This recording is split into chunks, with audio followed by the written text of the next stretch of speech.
El procés segueix, anirem endavant, tot segueix endavant.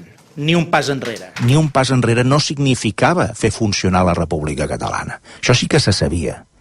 I què volia dir ni un pas enrere, llavors? Ni un pas enrere volia dir, simplement, doncs, que en la finalització d'aquell procés, fins a on es podia acabar, s'havia d'arribar fins al màxim, inclús simbolisme. El que va passar el 27 d'octubre, que era aquella declaració d'independència, doncs era purament simbòlic, però és que això ho sap tothom.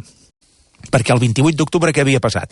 Que havien fet una declaració d'independència que els altres sabien que no tenia recorregut, ho sabien. Per tant, aquella performance que comentàvem ara va ser un error des del punt de vista... En aquest sentit no va ajudar. Un altre error. En aquest sentit no va ajudar. Tots els actors que van anar al Parlament aquell 27 d'octubre i que van votar a favor, tots sabien que allò no tenia recorregut real. Tampoc exagerem la declaració d'independència del 27 d'octubre. Per mi l'error està en exagerar una cosa en la qual ja des d'aquí mateix se li havia de donar un caràcter que és el que va tenir una resolució parlamentària carregada de simbolisme, però sense efectes reals. La gent que va anar al Parc de la Ciutadella, la gent que va anar a celebrar... És a dir, hi ha molta gent que s'ho va creure. Amb la qual cosa va haver-hi... És a dir, va haver-hi una mentida.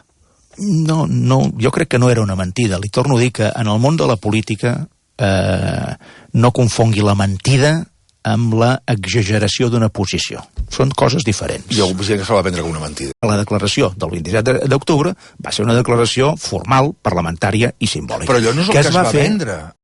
Hi ha molta gent que es pot sentir enganyada des de l'independentisme per dir, bueno, tot el que s'ha fet, això, aviam, surt un jutge com el Santi Vidal dient que tot el que anava dient pels pobles i ciutats de Catalunya, doncs era mentida. Surt una altra persona que diu que efectivament, com diu vostè, que la declaració va ser simbòlica.